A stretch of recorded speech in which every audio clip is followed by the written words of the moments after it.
On today's episode of the pod, we interview Travis the Mantis Thomas, GM for the Las Vegas Kings. We discuss the controversy that's taking the jiu-jitsu world by storm. As usual, more listener questions. Has anybody seen my goat?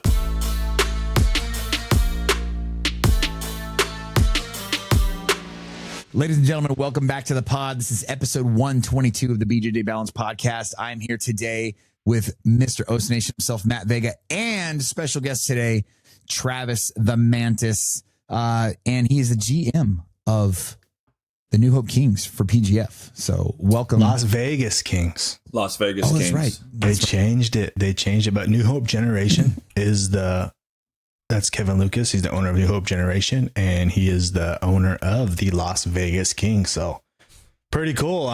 We don't really do a lot of interviews, but we had a good time when Travis came on for us when we did the PGF, BJJ Bounds, and he told us about his comp wiener, and it was the whole thing, he's like, got his pants, but I wore red undies, It's like, if you wear red underwear, it's kind of like you planning on having your pants come down at some point. So, welcome back, dude, from peace out to GM. This is it's one of the bigger jumps I've seen in pro sports, honestly. Yeah.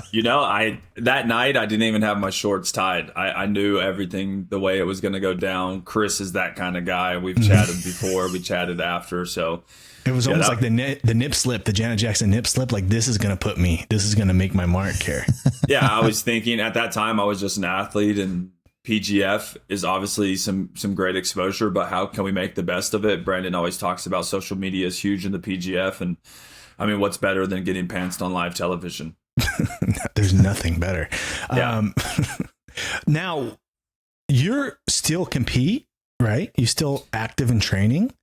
Yeah. So I don't know if you guys have been following. I ended up tearing my ACL, LCL, and my PCL last February. So I've been in recovery, but I am looking at getting back into competing. I do actively train. I'm right around like the 10-month mark after surgery, but I did the exact same thing. I tore the exact same LCL, MCL, PCL, and a popliteus tendon. I don't know if you know what that is, but it's in there too. And what I realized with injuries is you start ready to train about 10 months to a year you're training, but mentally, I was still had fears and worried, scared of my leg. It takes about 2 years to get the mental fuckness out of your head of you being like, okay, now I can just not think about putting my leg here, not think about posting or shooting. Like, there's like a mental block. Are you experiencing any mental blocks in your training? Yeah, man. Crazy enough, I was able to have a really, really good PT. His name's Dr. Trent Nesler. He's the BJJ ACL guy. He's been doing ACLs recovery, knee recoveries for the past 27 years. He actually wrote the back to play test for all athletes who come back to play from ACL injuries. So I had that, and I also was able to get stem cell therapy, but I was training at 4 months. 4 months in, I was back to doing some, not like crazy and extensive training, but like light rolling, playing on my back. And now we're at the 10-month mark, and I definitely try to fade those thoughts of caution out. I feel like that's kind of when you will get re-injured, playing cautious and doing things that you not naturally doing. But yeah, I find that a lot, especially in athletic movements, trying to wrestle, trying to explode. My knee is it feels very strong, but when I go to do it, I have that hesitant. Mm-hmm. Yeah. That was a huge thing for me. Kenny's yet the tear knee. It's coming. But it's coming. But yeah, no, that was a huge thing for me. Athletically, so still young guy, still wanting to the knee injury belt, get after it, right? Do you think taking the GM role, which is a huge honor, it's a huge job for a professional team. You can say what you want. It's a professional team. You're a general manager.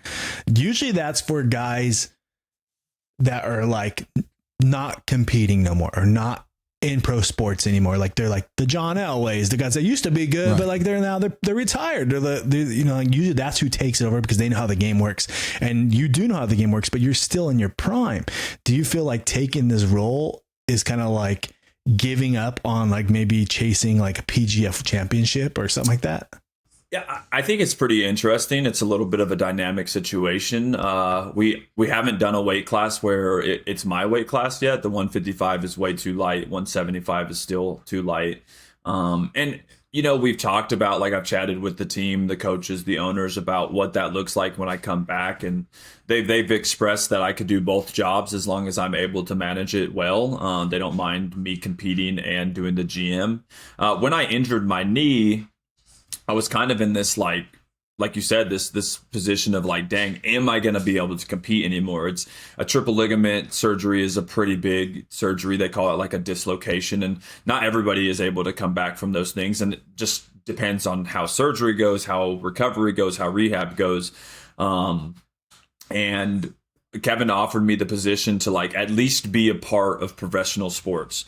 So with the offer, I thought like, oh, this is perfect. It's not taking me. It's not like it's excluding me from being able to come back and compete, but I get to still be around the atmosphere and the people and all that. So like I said, I'm looking to compete. I'm doing a competition February 14th. It's a smaller local competition. And then I have a title fight for combat jiu-jitsu May 31st. So I'm still out there. I'm still looking to compete. I still have all the aspirations of becoming PGF champion, ADCC champion, whatever opportunity presents itself. But it is a little bit of a difference, and I'm now having to manage how that's going to look.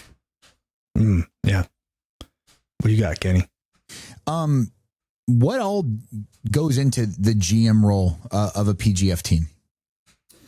Yeah, so I mean, you could look at it like athlete liaison. Like, I'm kind of the guy who makes sure that the athletes are taken care of, the athletes have provided transportation, that the athletes have a spot. But I'm also looking at, building relationships and finding sponsorship for the team, and creating those relationships in between companies or people with some kind of product that will help out the team, and building that up for the team. I remember when we interviewed you, I think this was more or less after the interview when we were just kind of bullshitting on the PGF couches. And one of the things that Matt and I noticed, at least in that season and the season prior, was there tends to be a lack of personality in jiu-jitsu. And there was a couple of guys in your season that had one. And I remember Matt and I talking to those few guys. One was Chris Olivo, one was you. And then one was Jabroni. And we were just like, these are the three biggest personalities in the season. Like, these guys, like, it's almost like the weight of the season kind of rested on your guys' shoulders from an entertainment aspect outside of the actual jiu-jitsu. The call outs, the being boisterous, the big wins, all that stuff that, bro, going into the couches, getting your pants ripped off. The season before that, they kind of just had Varela. You know what I mean? Like, he was really the only kind of like personality. Yeah. And I think that that's something that maybe the last season I saw that a little bit more.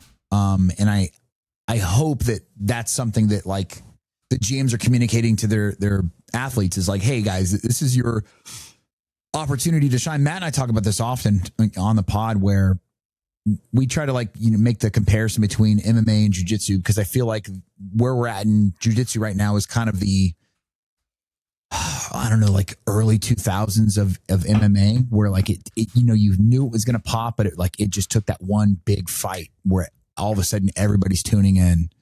And then you create these personalities that they don't even have to be the champion, but they are as big as the champion. Their paychecks are as big as the champions.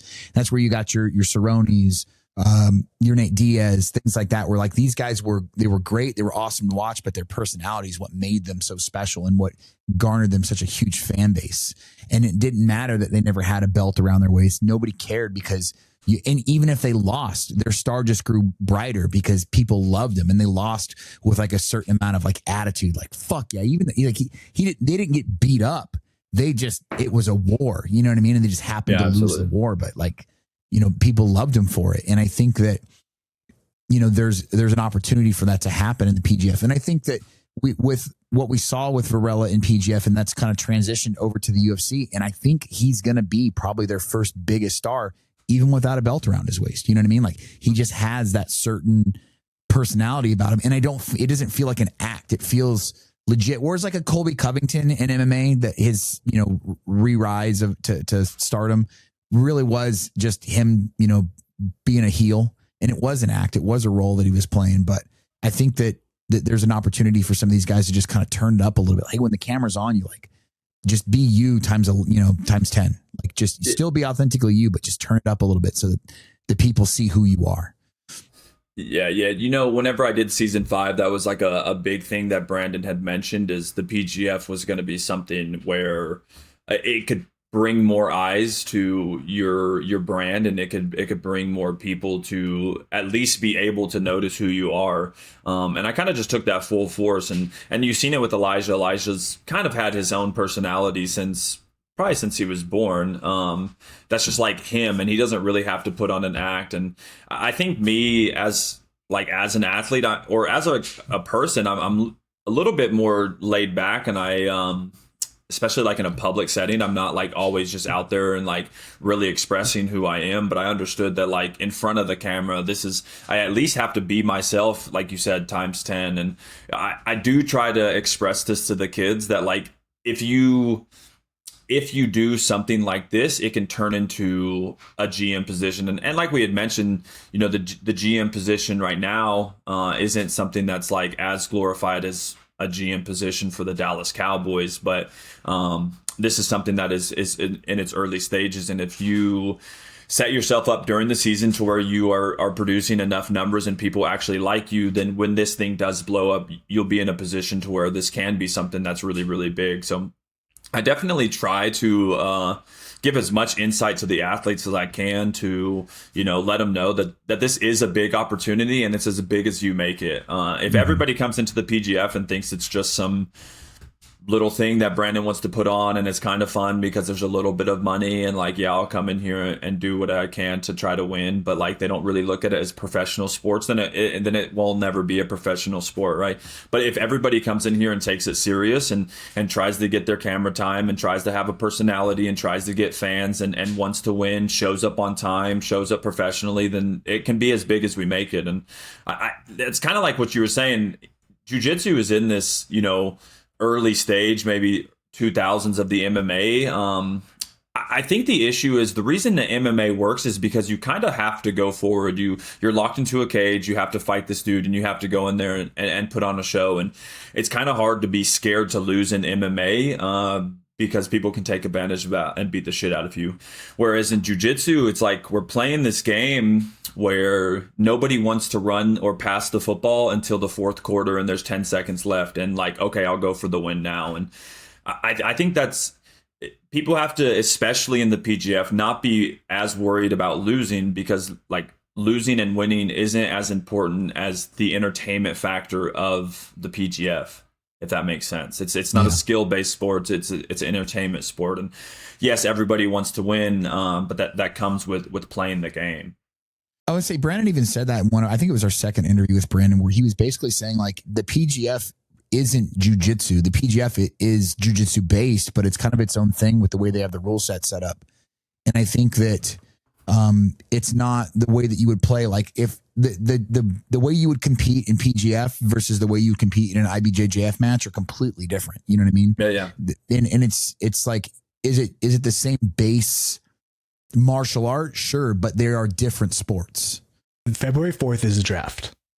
As a GM, you're looking to draft. And obviously, if you look at franchises in other pro sports, there are franchises like the Patriots who are clean cut. They're the nice boys, but they're the best and they win championships. And then there are franchises like the Raiders who are the bad boys. They don't win championships, but they sell merch. They sell jerseys. They sell what are you looking for when you're drafting a guy? What's most important? Winning championships. Right now, if I had to look at the teams laid out, I would say the Las Vegas Kings are trying to be the New York Yankees. They just want to stack up rings and stack up championships. Nice guy. The owner is what seems to be like a religious man who's just very noble family man. They just want to be the Green Bay Packers and New England Patriots of jiu-jitsu. We're the best, suit and tie. That's what the new Las Vegas Kings are going to be. And I don't think there is that bad boy Pistons, that bad boy Raiders franchise out there who's just trying to get like guys to like really like sell the merch and that the kids really love. Now you can walk into a unicorn and get a Varela who is a little bit of both. But when you're drafting on February 4th on YouTube, what are you looking for? Yeah, so we've actually been able to do a lot of interviews with all the athletes, and this is something that we've really tried to express to the guys is as the Las Vegas Kings, we are looking for a player profile. Everybody in the season is going to be at least a certain caliber. We've kind of got out of the season where there's the dunkables. There's going to be guys who are easier to submit than some, and some guys who are looking to get more submissions than others, but we're really looking for a profile that we can, we can build on. We as the Las Vegas Kings, we want to say like we're one of the only faith-based, Christian-based franchises. We want to be a professional sports team that is faith-based, Christian-based.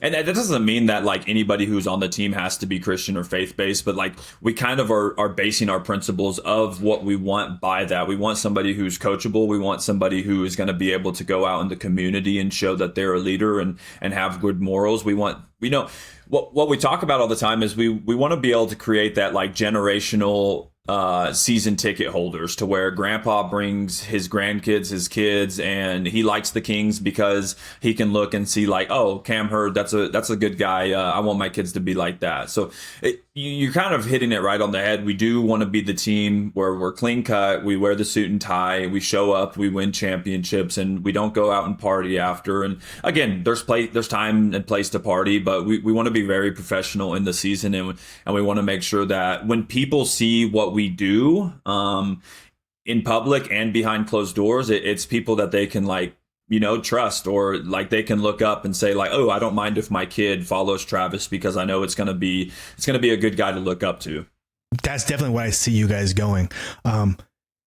And I think as these franchises develop, you start building rivalries and you will find that bad boy team, because I think there is a place for that bad boy team. So when it's not just the matchups, it's like, oh, Kings versus Twisters tonight. Oh, they don't like each other. Right. And I think the only way you're going to get that in the future is if the number one thing is injuries happen, or sometimes in previous seasons, fighters are up on points and they take nights off, which I know they're trying to resolve that.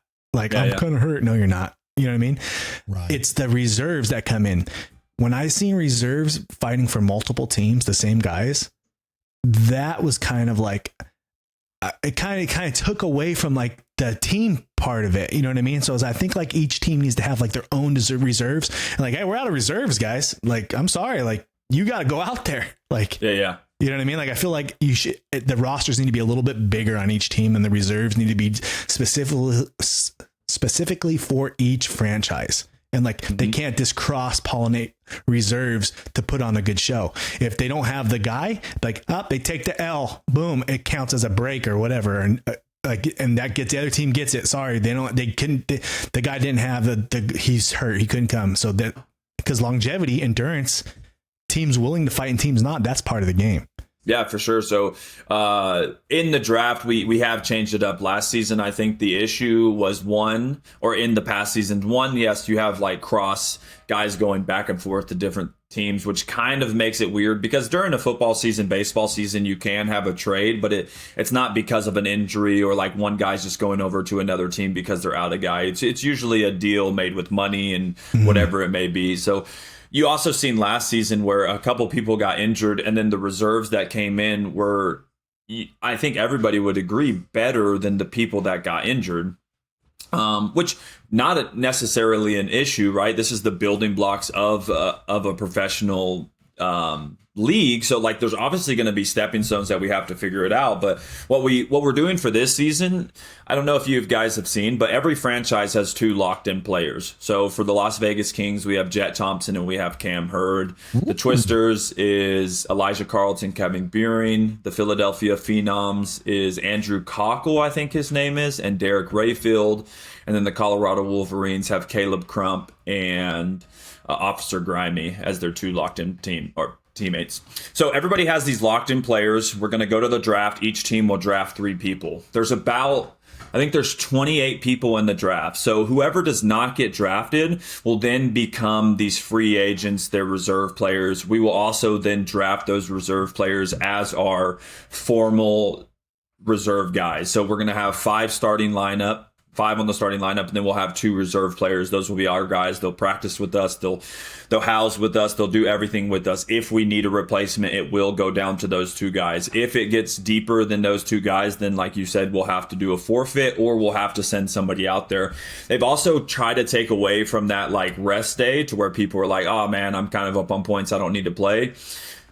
Obviously, making sure that somebody is injured is kind of hard. I can say my back hurts and you either have to believe me or you don't. But what we have done is you have to say it. Like you have to say, I have this guy. He's going to be out this week at least 3 days, or it's like 2 or 3 days before the game day. And then if he is out, he has to sit out at least 3 matches. So that's at least 1 week. Or if he gets injured in the first one, he'll have to miss his first match the next week. And we're hoping that kind of takes away from people just like, oh, well, I want to take a match off. Because you'll lose points. You have to miss 3 weeks now or 2 weeks. Like, dude, I might not make the playoffs now. Yeah, absolutely. So almost like putting him on injured reserve in pro sports, where you're automatic. You miss a week, you're automatically missing 2 or 3. Exactly. That's a genius idea. That's a great idea. When you're building a team up, I know that there's strategy when it comes to it, and I think that what people aren't. When initially people view it, they're just like, oh, it's free jiu-jitsu on a Wednesday. You know what I mean? But what people need to realize is that this is a different kind of sport. And now as a GM, is your team strategizing like, hey, maybe we draft this guy and his closing ratio isn't the greatest, so he's not a point scorer per se, but nobody subs this guy. Like he's just going to end up a goose egg for the other team all the time. So you can kind of like, he's like your lock-in. Like he may not get the win, but nobody's subbing him, kind of a thing.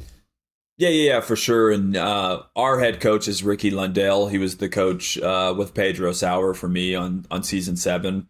And he has an assistant coach, Todd Price, which has been his assistant coach through John Jones, Frank Mir, all these guys that Ricky has coached. And they definitely have a strategy that they're implementing. And from what they've told us is, yeah, kind of like that. What they're looking for, and Ricky comes from a really heavy wrestling background, but what they're looking for is when any team comes to face the Las Vegas Kings, it doesn't matter who they're going against. It's not necessarily that they're going to lose the match, but it's oh shit, we got to go against blue. Like this is about to be a dog walk. And that's what we're looking for. We're looking for guys that we know who our scorers are going to be, right? Jet is one of the best players in the PGF and PGF history. He just won the last season. He only lost to Andy Varela in overtime, which is a great feat for any athlete to do. Especially at his age.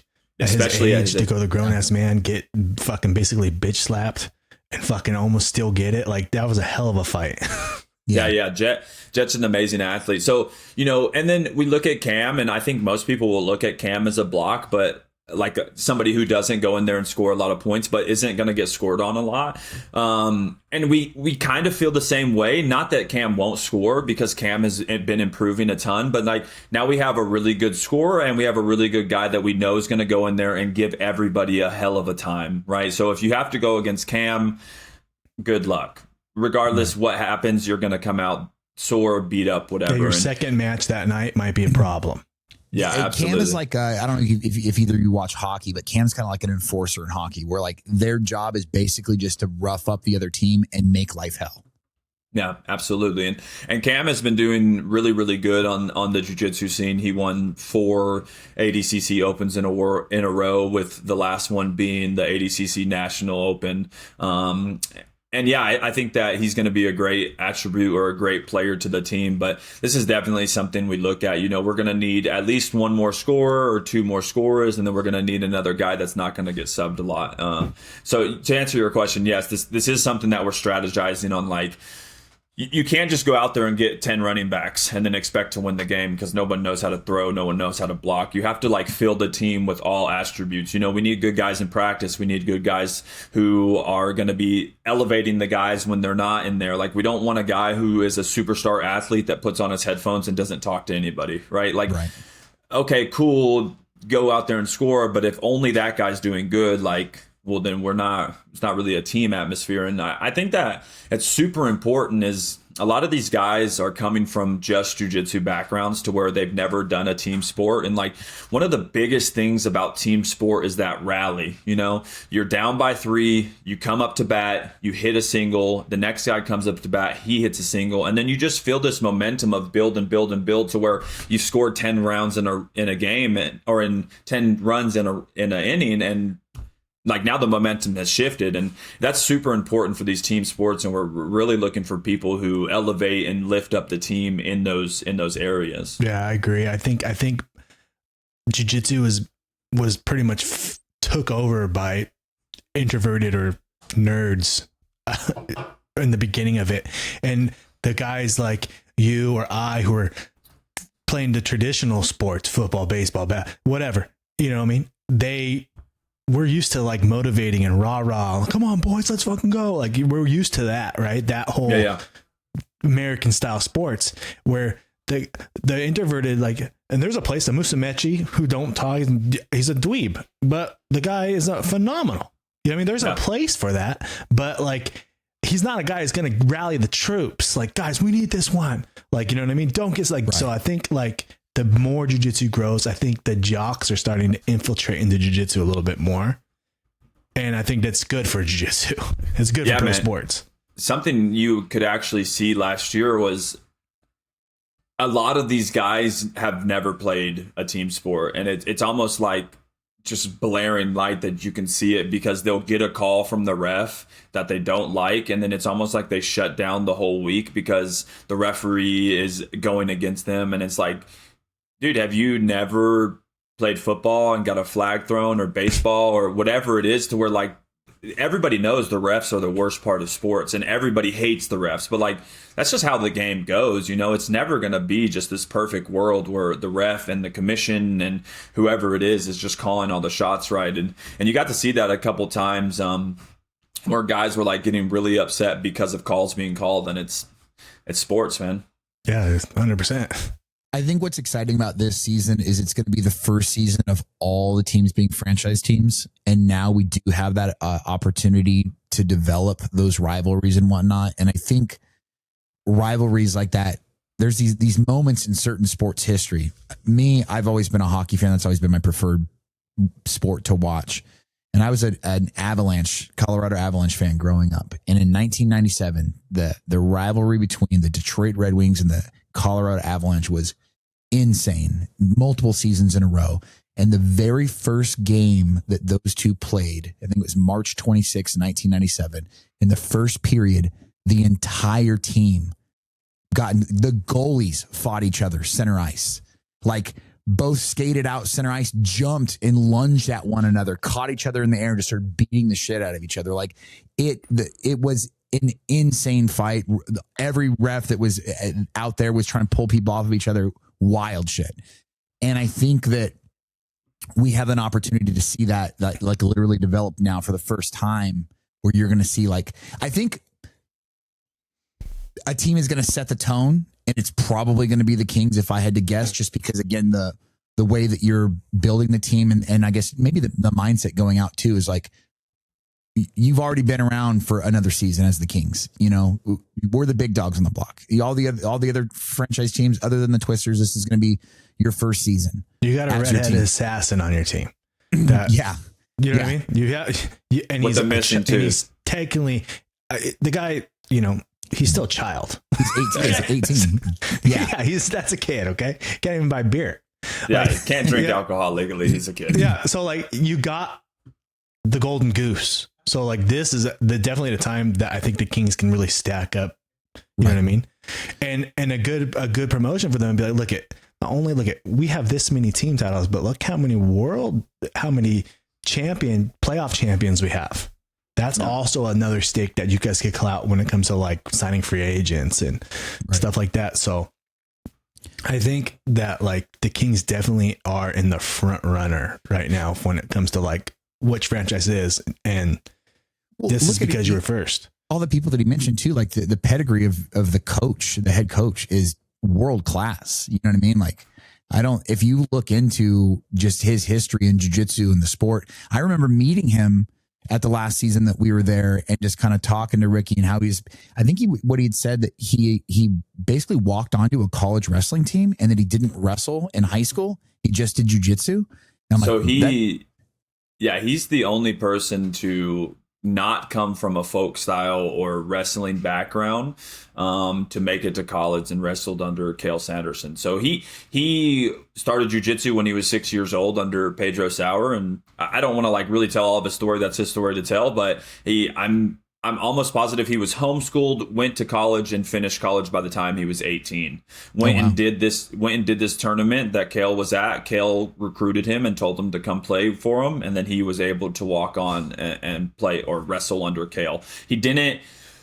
It was a weird situation on the college of how wrestling. I think he was able to do like one meet with the team, and then somebody basically was like, no, he can't wrestle. He's already done college. But then he went on to win like the world trials for the Olympics in grappling. I mean, most people, when you mention Ricky's name, they don't like really know who Ricky is. They've heard maybe of the name or knows he's done it for a long time. But dude, if you just do a quick search on his Wikipedia, it's insane.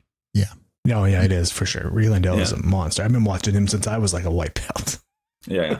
Like he's been around forever. And from my understanding too, he's got pretty phenomenal judo as well. Like he's like a very well-rounded grappler, like in all aspects of the sport. Yeah, he's actually the only black belt under Ronda Rousey in judo. Oh, nice. Wow. Yeah, pretty crazy. I think, winning a bunch, say the Kings knock off a bunch of championships here, which is the plan. As a sports fan, that will automatically make you the most hated team. You'll become the evil empire. You'll become the Yankees. Screw these guys. Anybody but the Patriots again, right? Yeah. We don't want to see it again.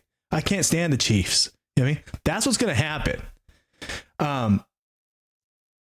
Coming from an owner who's probably one of the nicest guys I've ever talked to in my life, is he okay with being, even though his team is such a nice team, built on morals, is he going to be okay with being hated by everybody?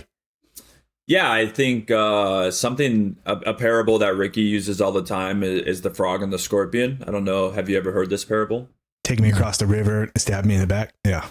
I think that's kind of what we're trying to build the team on is we're scorpions and it's just in our nature to kill. And if we're hated because of that, that's okay. But like, you really can't hate on a scorpion when he's killing everything because that's just in his nature. So yes, we are winning and yes, everybody's mad about it, but how can you be mad if that's just in our nature? We're here to win and that's what we're built for. Yeah. What do you think about split dressing rooms on a PGF event for teams? So they're not all in the back. They're not all in the back, just mingling and talking and like, chumming it up. I like that a lot. Ricky, it's funny. I bring up Ricky a lot, but I think he's a great coach, great mentor. When we were in our season 7, he had mentioned when you're in the back, don't give the energy to these other players. Don't allow them to give their energy to you. We're a team and we're trying to keep our energy the same. So maybe somebody goes out there and has a really bad match from the other team. He's coming, he's throwing shit, he's yelling, screaming, whatever it is. Maybe he's crying, maybe they're laughing, happy. Like, we want to make sure that we keep our team together. So I think that would be great. You never see sports, any league, any sport going and doing it, their warm-ups in the same changing room or whatever. Usually it's just jiu-jitsu, solo sports where everybody's kind of warming up on the same mat and doing the thing. But I think it would be great to have that. Does the space provide? I don't know. I mean, maybe just another curtain down the middle. Like separate. I will say, I have heard the cost of them curtains, and it is pretty crazy. Oh yeah, those curtains are pretty crazy. Yeah, dude. Yeah, it's not something you get at Walgreens, that's for sure. No, absolutely not. So, jiu-jitsu, right now is under controversy. Alleged, child grooming. We don't need to say the name. Everybody say, "Oh, say the name." We all know the name by now. Go to Reddit and you'll find the name. A huge Hall of Fame type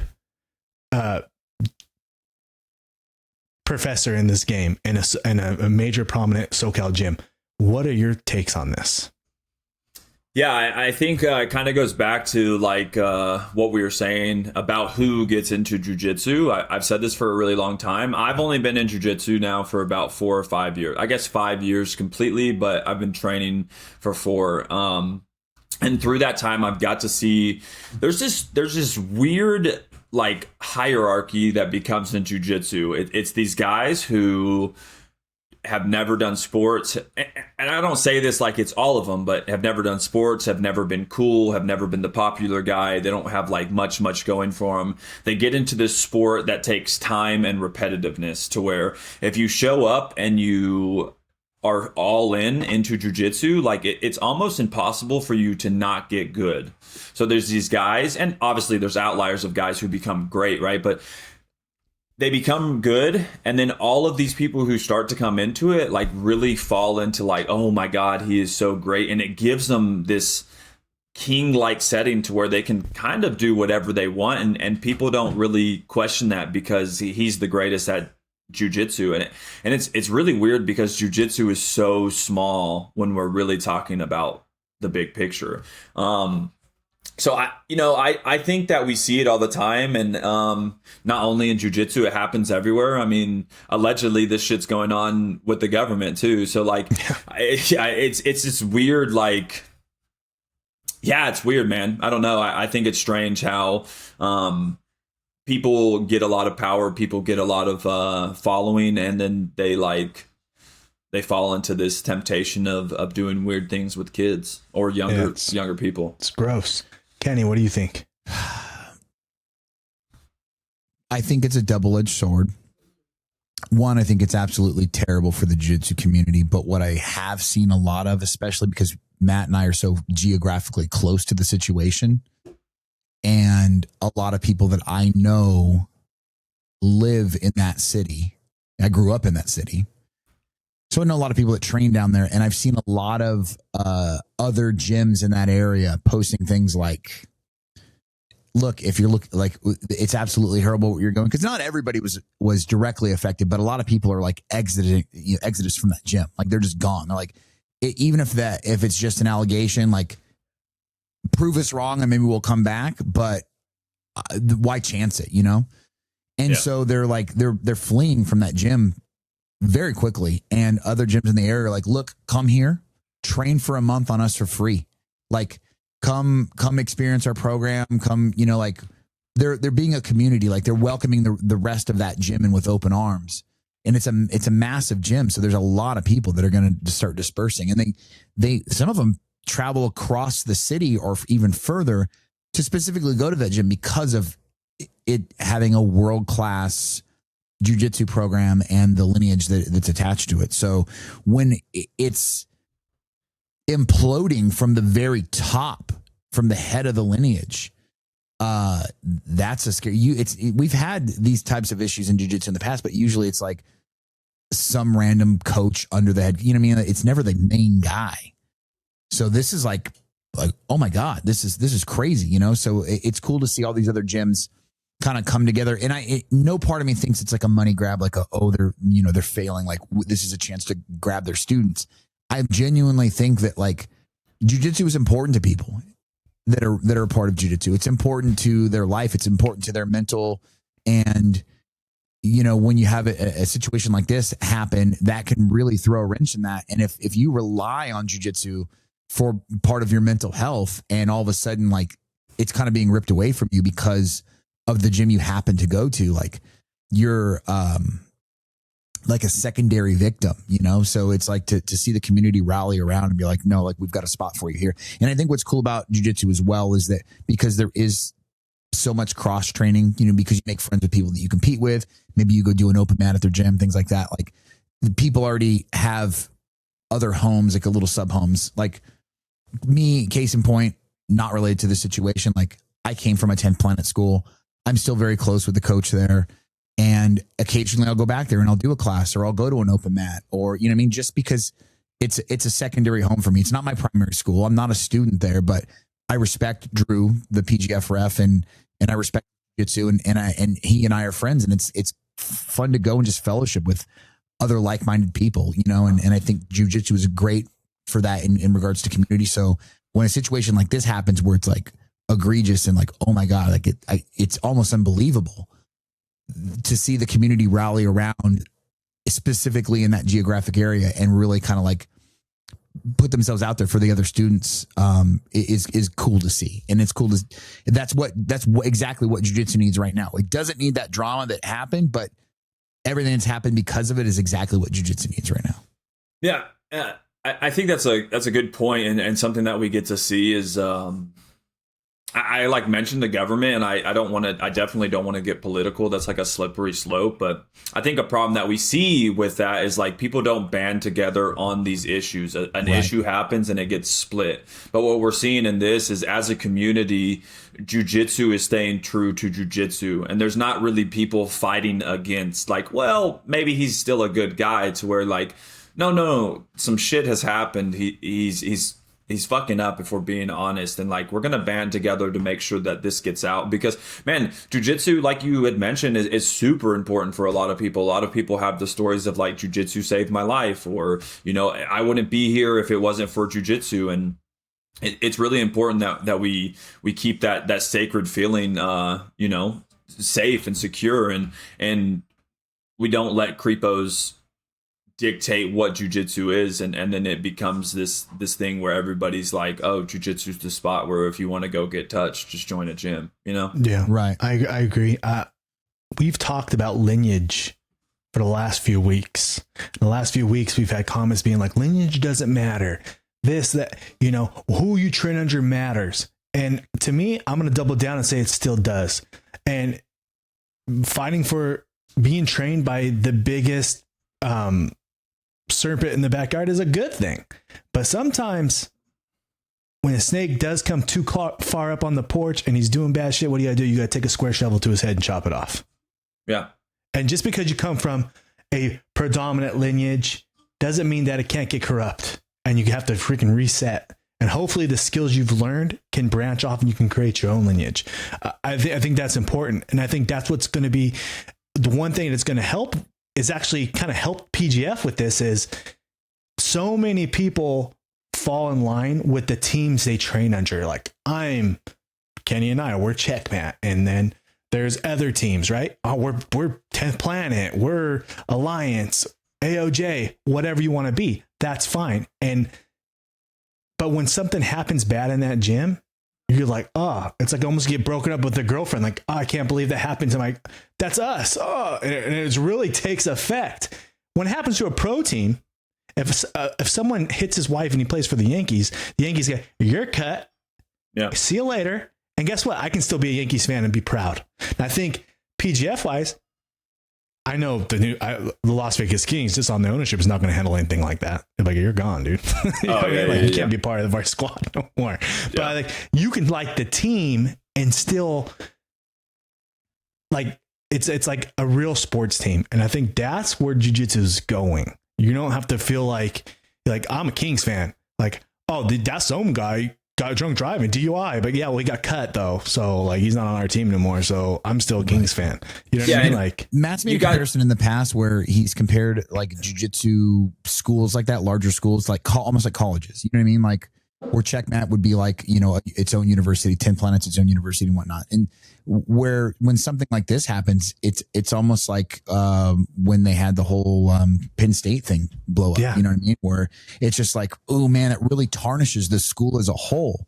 The difference here is that a college is not owned by one guy, and this particular, the gym that this accusation is coming out of, one, it's a worldwide gym, but two, it's literally all under one guy's umbrella. So when the head of it is the guy that's being accused of something, like it's going to have a ripple effect worldwide across all. I got a degree from this college, right? I'm a degree under who? Oh man, like you can't even say the name.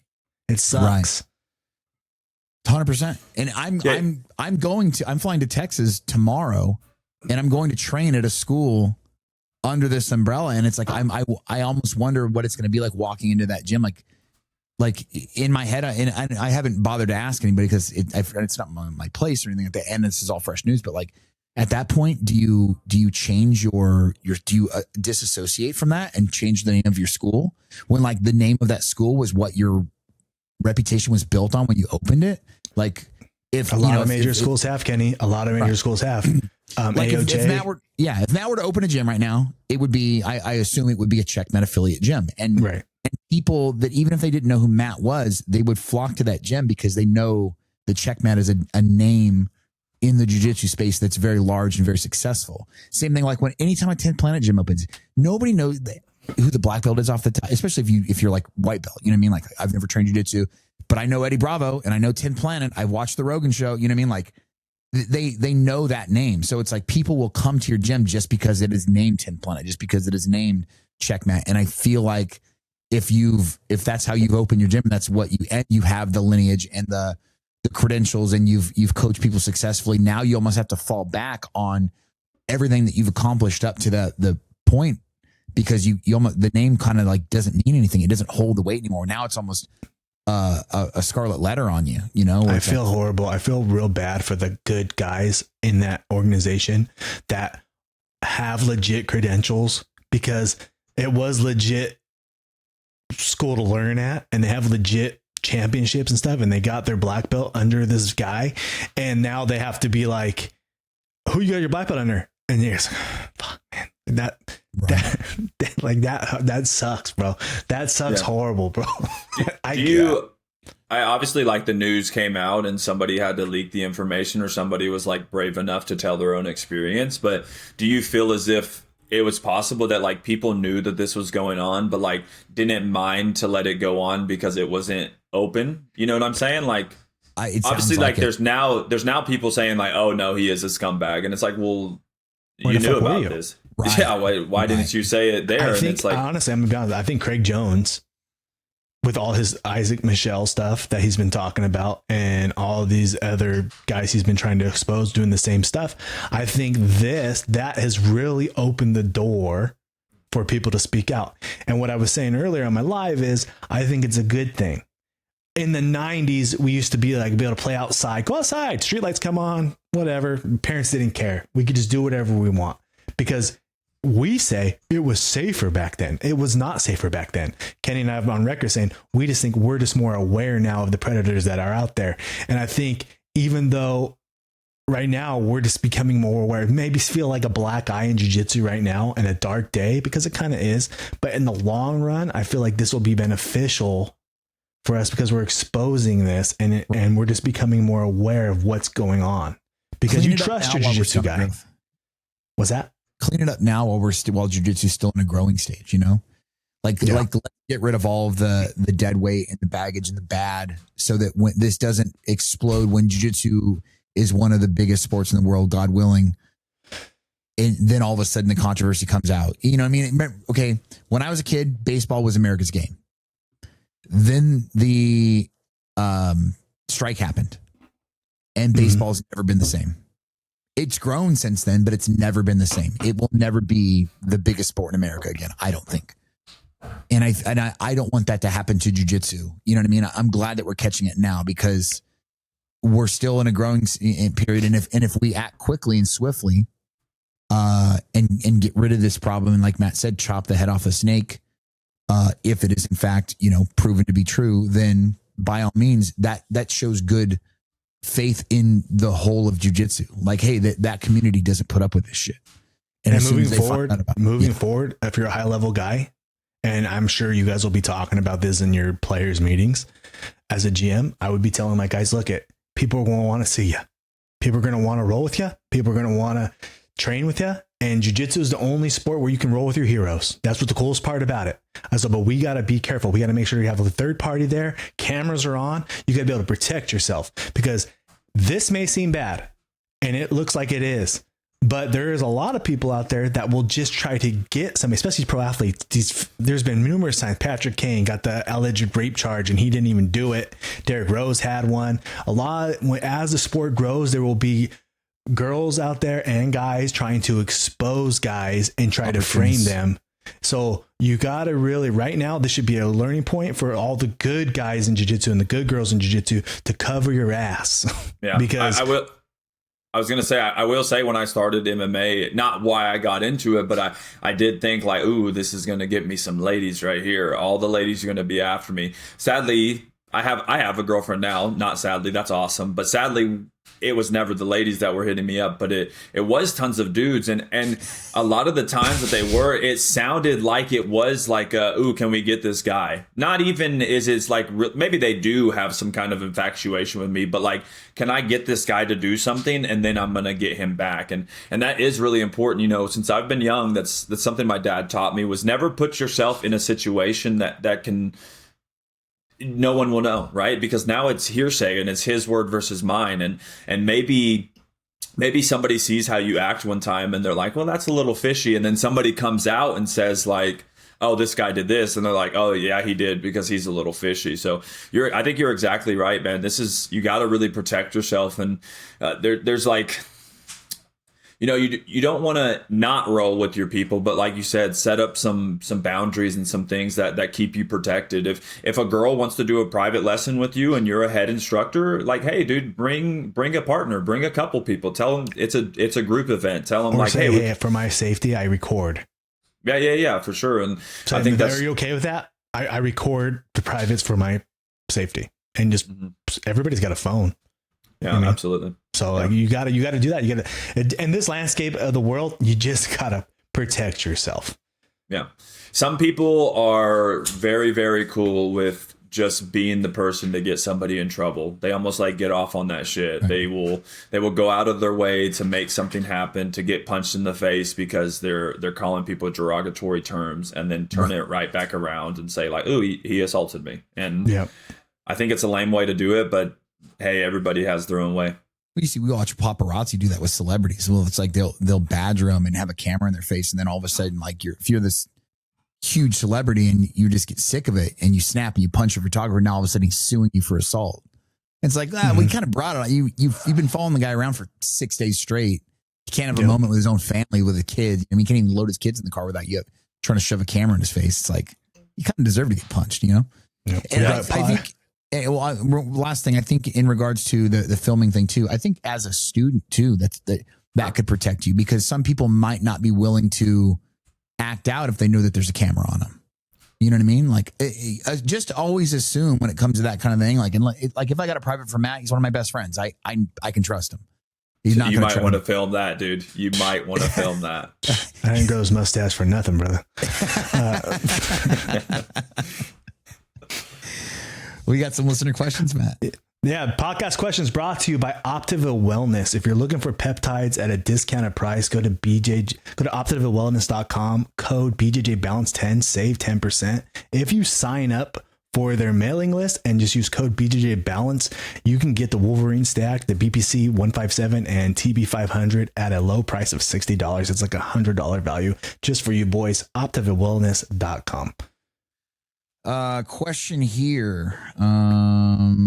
This is from Brett Jono 29. Finally been promoted to my blue belt, and I'm just wondering what's your opinion on wrist locks. Travis, what do you like about wrist locks? Dude, I think wrist locks are great. I think anything. God damn it, Travis. We were doing so good, dude. God. Dude, I think especially if you're rolling with a woman, a wrist lock is a great technique. I use a wrist lock on women that I call the camera, to where I just get my two thumbs are sitting on their arm right here, and then I grab their hand like that, and it's almost like a little camera. I think that's great. I think it's also I really like moves that like seem very fake, and then you get somebody locked up to where they can't move and their wrist is about to break off. I think it's fantastic. Wrist locks suck. First of all, all right. I want to say wrist locks are the foot stomps of Brazilian Jiu-Jitsu. Okay, foot stomps are effective in MMA. Matt started, get foot stomps. He started that shit. Everybody's stomping on people's toes back in the day. They've kind of went away. They've kind of like, okay, we're going to get rid of the foot stomps. We're going to do a low calf kick. We're going to trade. That's kind of been a trade. I don't know if that's a fair trade now, but when I was doing MMA, there was no low calf kick. So I've never been low calf kicked, but I heard it sucks. But stomping on the foot was a thing, and that shit is annoying. And wrist locks are annoying. Is it a good move? Yes. Is it effective? Yes. Will they lift the foot stomp? Will they lift their leg so you can grab the single? Yes. The wrist locks are effective. Can you tap? Yes. But it's the foot stomp of jiu-jitsu. It's a cool move, but it's fucking whack. Don't do it. Come on. Well, I'll agree with you real quick. I wouldn't do a wrist lock unless it's like in a training room, and I usually don't finish them. It's more or less like a, hey, I got you, a little nose bop, hey, that's there. Yeah. Yeah. So Okay. We have a somebody actually, last time we brought up wrist locks, somebody that trains at Victory, actually he's an instructor at Victory, tagged the BJJ Balance Instagram in one of his posts doing wrist locks, teaching him at his school.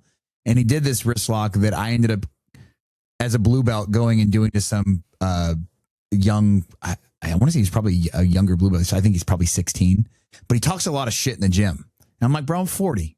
Like, you're athletic and young, but I'm old and way stronger than you. So I got a rough credit score, dude. This is coming at you. You know what I mean? Like, I took his back and I got the, we were hand fighting and I cross gripped and I pulled it across and then I held it with this hand. And then I was able to reach across to this one. And I basically straight jacketed him and then rolled him onto his belly. And then I just double wrist locked him. And good times. And he has to verbal tap because he has no hand to tap with. And it made me feel so good inside. It's definitely an old guy move. Yeah. That's why I don't like him. I'll take it. That's why I don't like him. I'm just trying to stay young here. This is from MP Scott Morgan. Fuck a goat and no one knows, or everyone thinks you fucked a goat, but you never did. Now, Travis, we got crazy questions. So you don't have to answer them all. You could be like, hey, as a general manager of the Las Vegas Kings, this one's on you, boys. You can definitely say, you can. Okay, nah, dude, forewarned, okay? You can I'm here for the ride, dude. Okay, so what was the question, Kenny? Fuck a goat and no one knows, or everyone thinks you fucked a goat, but you never did. If I'm getting hooking up with Michael Jordan, no, I'm just joking. Fuck a goat and no one knows, or get fucked by a goat and everybody knows. No, never get fucked or never fuck a goat, but everyone thinks you did. I would rather people assume I did something. People assume I did because I don't think I could get it up for a goat. I mean, I've been with some burly birds, but I don't think, and I'm like, I've been like, for reals? And he's like, yeah. I've been like, are you kidding me, brother? And he's like, for sure. And I'm like, all right, we're in. I've been with some, I've been with some 2s and I've been with some 10s. But I would definitely don't think I could work for a goat. So I guess say I fucked a goat, I guess. Yeah. I'm from Hemet. It's all good. There you go, dude. My grandparents are from Hemet, so I feel you on that. Oh shit. Yeah. Cool. Yeah, perception is reality. So, alleged charges or alleged things about you sometimes can be pretty powerful, but dude, morally I couldn't do it. So yeah, I would have to take the everybody thinks it. In high school, everybody thought I did a lot of things as well, and I never did. And I knew myself. So there you go. The people thought I did stuff in high school too, were exactly, they assumed right. Kenny didn't answer, dude. I did. I said I would rather not fuck a goat and have people assume so. Kenny's quick with it. Yeah. Kenny's so good at this. He's word to craft. The question comes in, he'll be like, ba-da-ba-da, and then I go long-winded because I just talk too much, and then no one remembers Kenny's answer. It's genius. It's actually a genius move. This is from Ape BLT 93. Any thoughts on switching schools or trying different schools? I'm in that dilemma now. You're a free country, do whatever you want, brother. You're paying your jiu-jitsu is your jiu-jitsu. It's your journey. I prefer having a lineage of like, my black belt got a black belt under this guy and he got it from this guy. Now I'm this guy. I think it's better off to sell yourself in the sport when you can see the tree you come from. But in modern sports, in the modern free agency of the world, especially in America, players jumping team to team. This is like a thing. And maybe the game of jiu-jitsu is changing. If you want to train for different guys and get different looks, it's your money, bro. You do what you think is best for your jiu-jitsu. Yeah, I definitely am I agree with that. I think that in professional sports, we see that they have a home and they stay where they're at. But when you're paying and you're the one searching for, knowledge of the sport, I think one of the best things that you can do is actually venture out to different gyms and cross train. Again, it is good to have a home, to come back and have a coach that you can talk to who knows your game, who knows how you play, who knows how you act. But it's super, super, super beneficial to go out and compete against people. And again, I know open mats aren't competing, but if you are a competitor, that first round matters, and you don't have to go 100% balls to the wall. But when somebody gets a sub in that first round, it's definitely like, okay, that guy got me this time, and I think that's vitally important to your jiu-jitsu. You need career. that, because like fighting at your home every day, like I've said many times, Travis could get a fight in his living room right there, and he'd feel fine because he's at home. This is where he trains. This is where he lives. This is fine. Going to someone else's house and just rolling, it's a different vibe. You're wearing a different flag on your back if you're wearing a gi. You know what I mean? They know you're from there, so they're trying to show, you're going to show me up in my gym. That energy is real. That is such real energy, and it's good to experience it sometimes. So cross training, if your professor does not let you cross train, then he is not, in this day and age. I know back in the day, you'd have to ask, can I go over there? It was like a thing. It really was. But now, if you don't cross train, you're going to fall short, because all the guys in your gym are learning your game. So your game's not working like it used to, because they all know what you like to do. Oh, he likes to get to deep half. Oh, he likes to get to X. They all know, and they're shutting your shit down. Right. And your shit isn't broken. You might abandon it at that point. Yeah, because your shit isn't broken. Yeah. You just need to go try it on other people that don't know it. Your teammates know it. So you need to go try it, especially if you're not competing.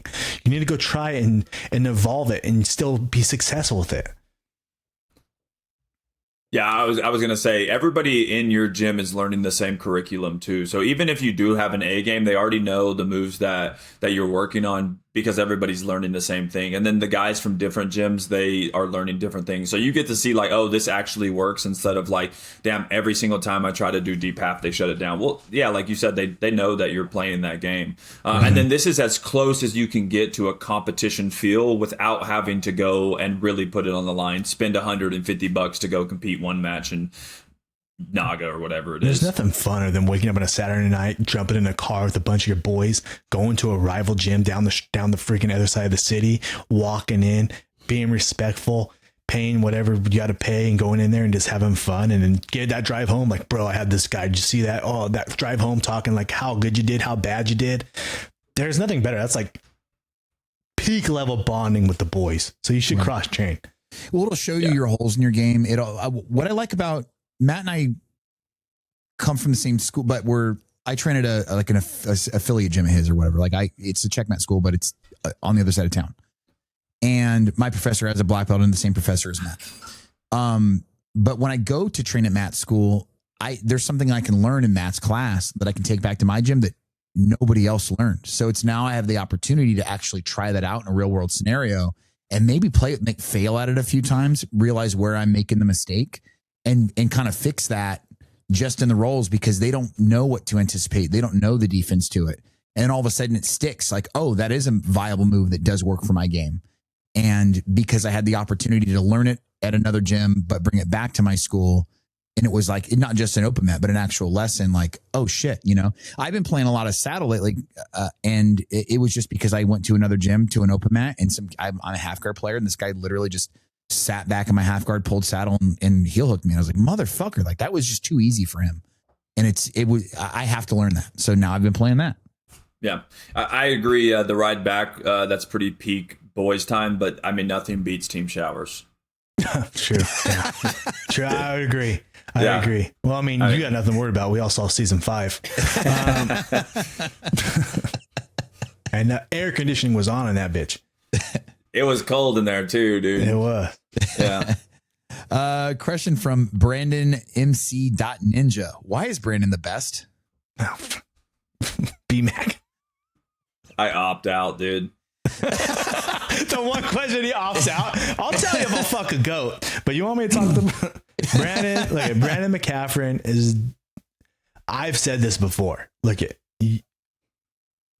I think when it's all said and done, and the PGF turns out to what the PGF is going to end up being, And there's other owners, Zoltan, Grace, Brandon. There's other people that are involved in this. Keelan. But Keelan, if you're thinking of like what he's created with the PGF, if there's a Mount Rushmore of jiu-jitsu 30 years from now, it could be him. And he's not really a guy who competed a lot. He's never done any of that stuff, but like just revolutionary and changing the game and changing the landscape of jiu-jitsu as a whole. I think 30 years from now, BMAC will be such a huge name. I think he could be on his way to even be bigger than Eddie Bravo, which is crazy because he's under Eddie Bravo. I think he's just going to be like this Dana White kind of figure for Brazilian jiu-jitsu and just be so revolutionary to helping so many fighters get paid and make money they deserve and changing so many lives in jiu-jitsu off of the creation of this professional league.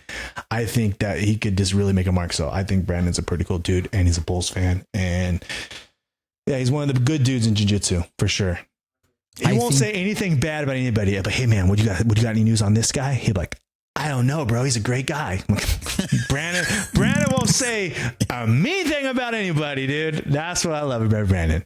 I think that you're going to be hard pressed to find a human being in this world that loves jiu-jitsu more than Brandon McCaffrey. And I think that's why he is such a good lead for PGF and whatnot. And when we talked to him, if you go back 2 years ago, when we had conversations with him about PGF, he is dead set on PGF being the premier, jiu-jitsu based sports promotion.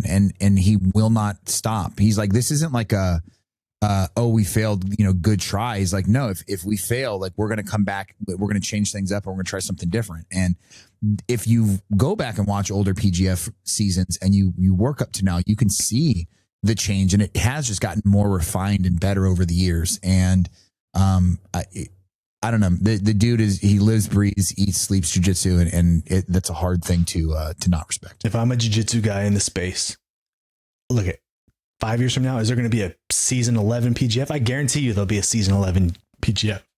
Is there going to be a CGI next year? We don't even know yet. You know what I mean? Like I know PGF is going to be around. I just know it.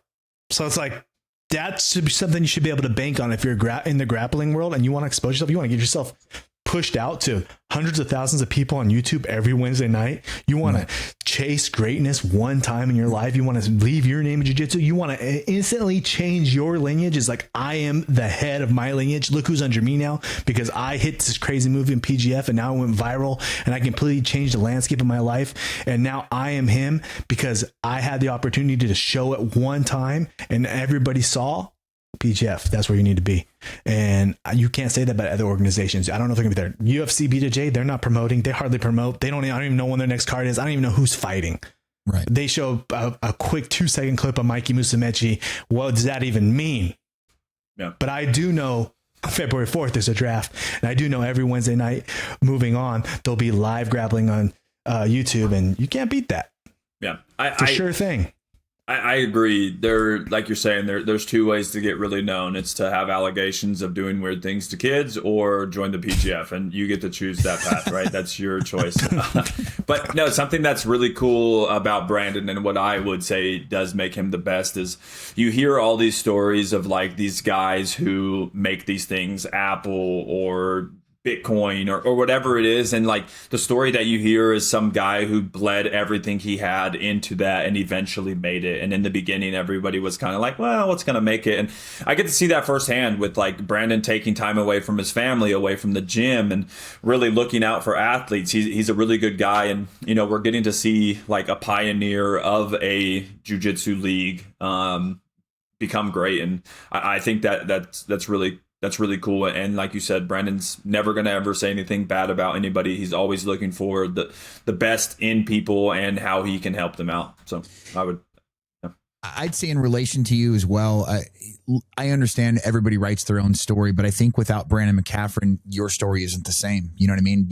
Like you mentioned before we started the pod, like you're moving to Las Vegas, like, which is quickly becoming the hub of jiu-jitsu in the world. You know what I mean? Like, yeah, we have Austin. Yeah, we have, LA, Orange County, San Diego. But like, as far as the professional scene is concerned, as far as the professional competition between PGF and ADCC being there multiple years and UFC BJJ, Las Vegas is going to become the fight. I mean, it's the fight capital of the world, but now jiu-jitsu is joining that, you know what I mean, with boxing and with MMA, and you making that move there, like your life is changing because of the opportunities that you've earned through the PGF existing and whatnot. And I think that's just another testament. Like this man has had an indirect influence on your life and where you're going to end up, like physically, geographically. 100%. And, Matt Scaff is who I'm belted under, who is directly belted under Brandon and Eddie. And I was able and fortunate enough to start jiu-jitsu at Brandon's school.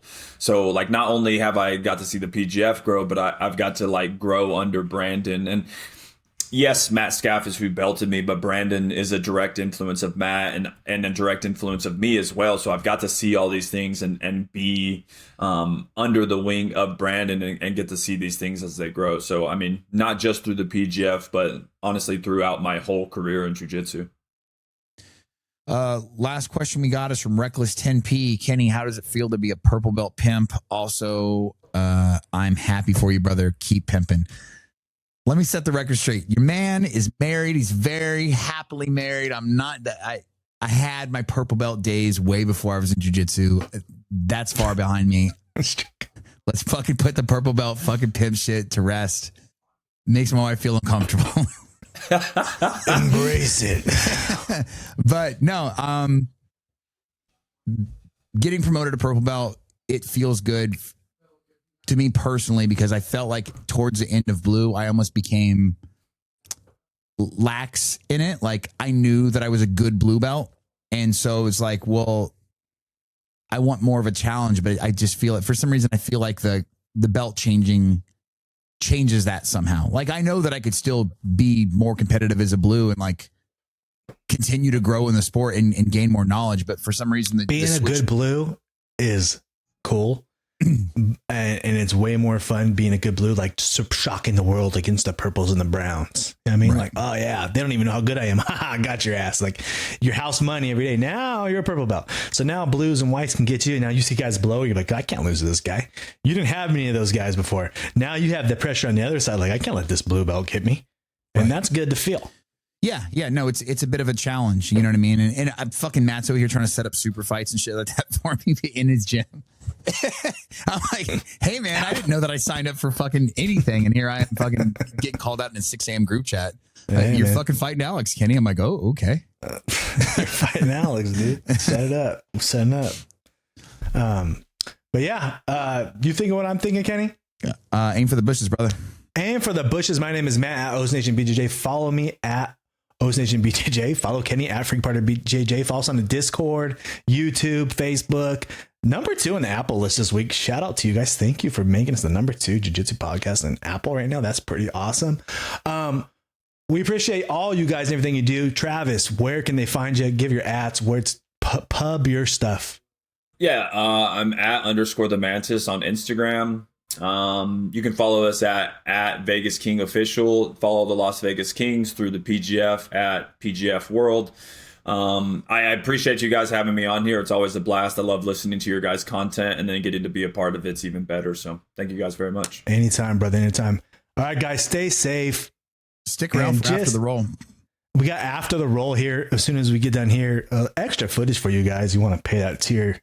I got a wild topic, and it's going to be, Kenny, when's the last time you remember not holding? Well, as kids, we always held our dicks when we took pisses, right? How old were you when you just stopped doing that? Because we all just don't do that now. We just stand over the bowl. I mean, I know I do. Anyways, that's what we're going to talk about. So if you guys want to catch that on After the Roll, second tier, we'll be talking about that. I just saw that on the whim. Anyways, have a good one, everybody. Oh,